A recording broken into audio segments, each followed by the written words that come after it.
One of the big buzzwords of the last 5 years is intersectionality.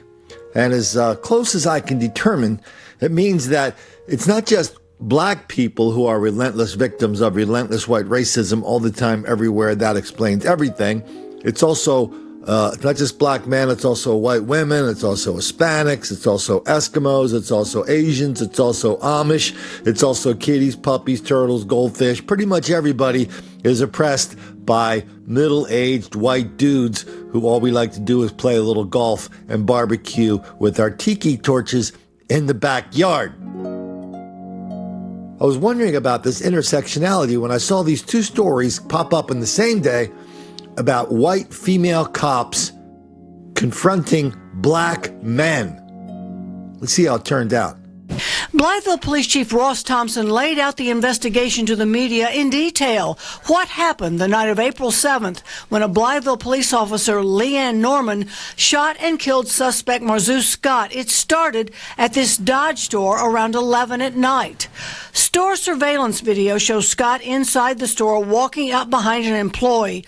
Unprovoked, he starts beating the employee badly. That employee lost a tooth and had head injuries. Police say Scott never said a thing.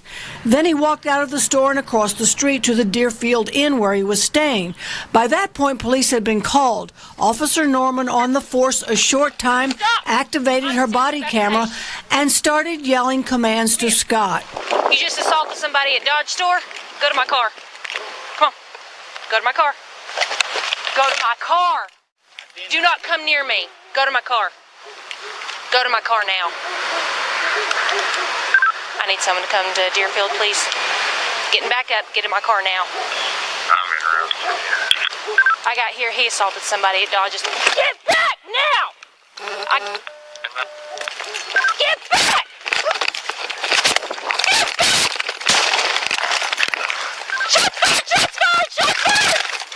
Scott was shot twice, once in the torso, and it is not clear yet where the other shot was. After the shooting, officers gave CPR to Marzu Scott, who later died at the hospital. Police say Scott never said a word to officers. Did you just have a black male come inside the lobby? Nobody's just come in like within 10 minutes?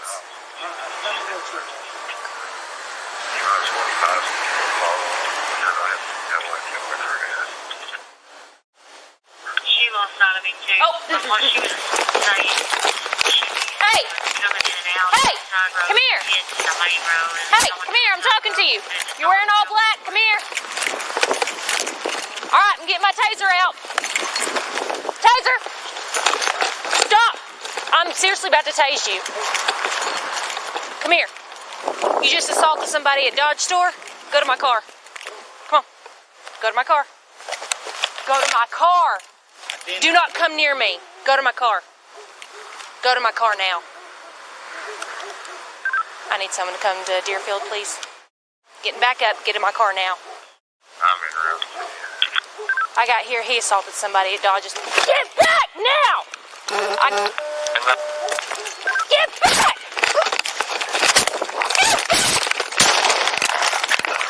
Shots fired! Shots fired! Shots fired! Shots fired! Do not move! Put your hands up now! Do not move! Shots fired! Shots fired! I've shot him. I need to hear someone now. Do not move! He hit me in the face twice. I had no choice. Do not move! He just hit me in the face twice. Okay. I couldn't grab anything fast enough. Come sit down. I have no choice. Hey, you're fine. You're fine. He wouldn't talk. I know. You're fine.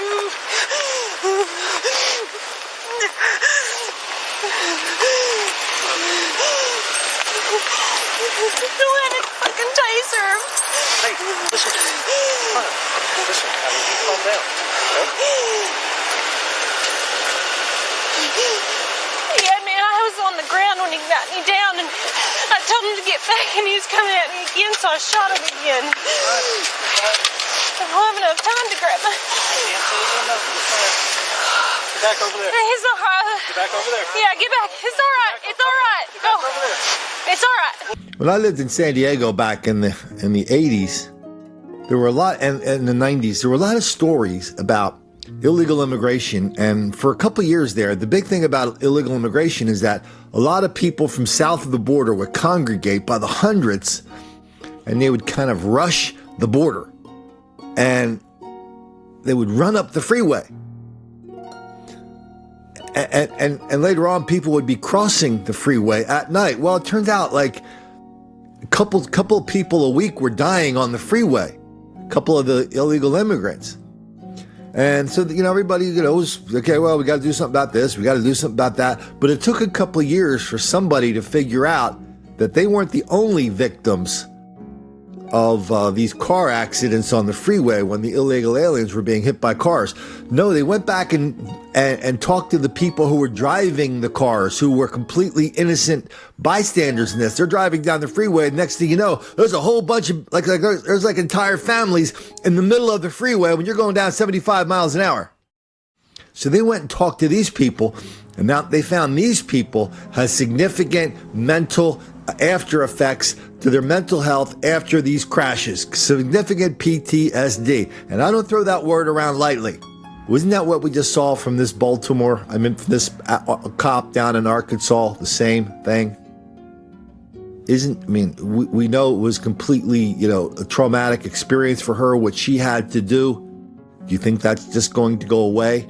Especially after this kind of interaction gets repeated and repeated and repeated. Not necessarily the gunplay, but I'm talking about the black on white hostility directed at cops.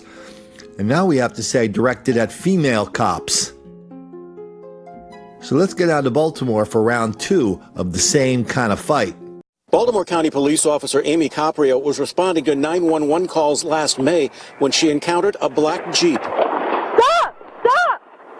Get out of the car! 10-3. Get out of the car! The repeated commands were directed at Dante Harris, then 16. He and 3 other teens were in a Perry Hall neighborhood. Harris stayed in the Jeep while the other 3 were burglarizing homes. As the Jeep continued to advance, Officer Caprio got off one shot. WJZ won't show the rest, but a somber jury saw and heard Amy Caprio dying from massive crushing injuries. Earlier, the lead detective played video of his interview with Harris at police headquarters. At first, the now 17-year-old denied ever being in the Jeep. Harris was then seen trying to hide the key to the Jeep in the interview room, eventually admitting he did get into the Jeep with 3 other teens, claiming he didn't know what they were up to. In a series of questions and answers, Harris said, "I was scared. I didn't know what to do. I put my head down. I didn't look. I pushed on the gas." Being deathly afraid as a result of the gun being pointed in his face. 2, that he didn't know he hit her.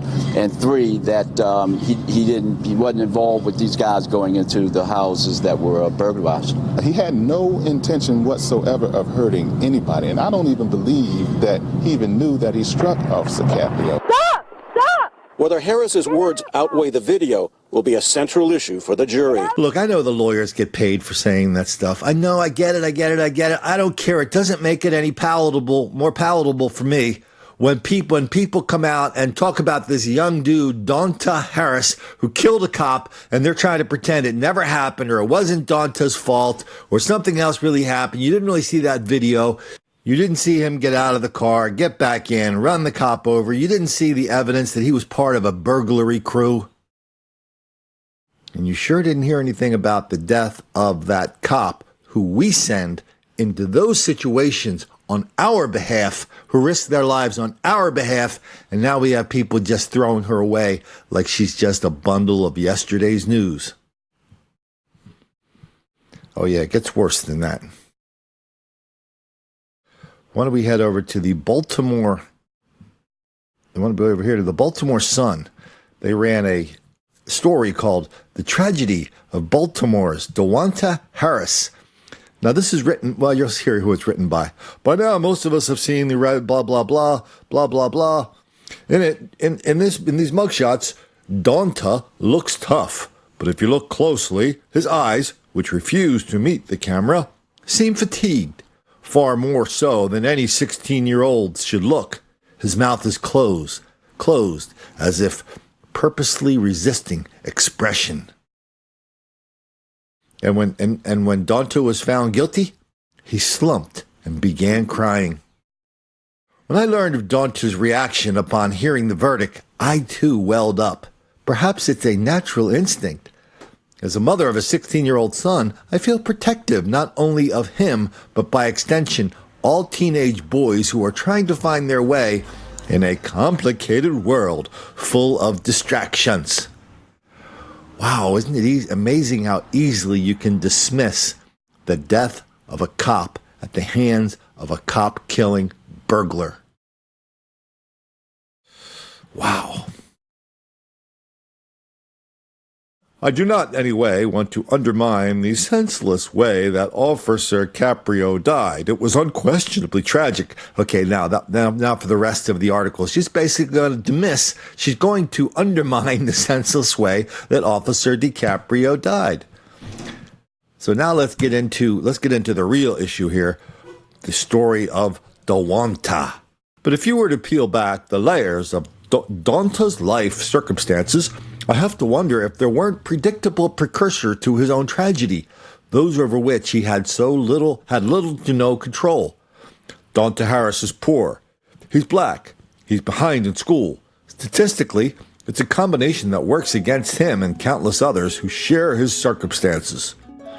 Donta lived in the Gilmore Homes public housing project, where plans for the property's demolition, blah, blah, blah, blah, blah, blah. Neither I nor my son can fathom the daily stress and lifelong negative impact of being raised in an environment where crime and violence are everyday occurrences.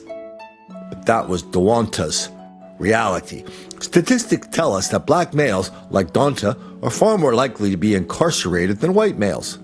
The lifetime probability is 32% compared to 6% for white males. I don't believe my 16-year-old son, who was white, has a single friend in jail. I doubt Donta Harris can say the same. And they go on to give lots and lots and lots more statistics, lots more numbers, lots more reasons why Donta basically had no choice but to become a burglar and go around killing cops. To understand is to forgive, say the French. Not a word about this cop other than just to brush her aside as, oh yeah, that's really sad what happened to her. Now, what about her killer? Let's really talk about her killer. This is what passes for credible news and opinion in the largest paper in Baltimore.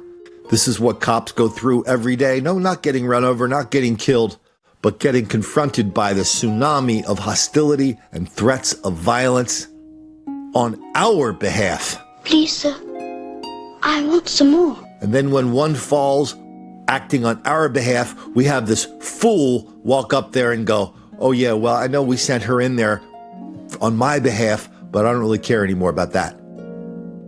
Okay, let's take her Donta sympathy one step further. What if Donta had gone to your house, writer? What if Donta had come into contact with your son and his new Nike sneakers? What if Donta had come into your contact with your son with his new iPhone, new Apple computer? What would the outcome have been then? Well, we already know the answer to that. When people like Donta and his crew of burglars, when they come into easy targets like your 16-year-old son, we know the likely outcome of that. You talk about tragedy?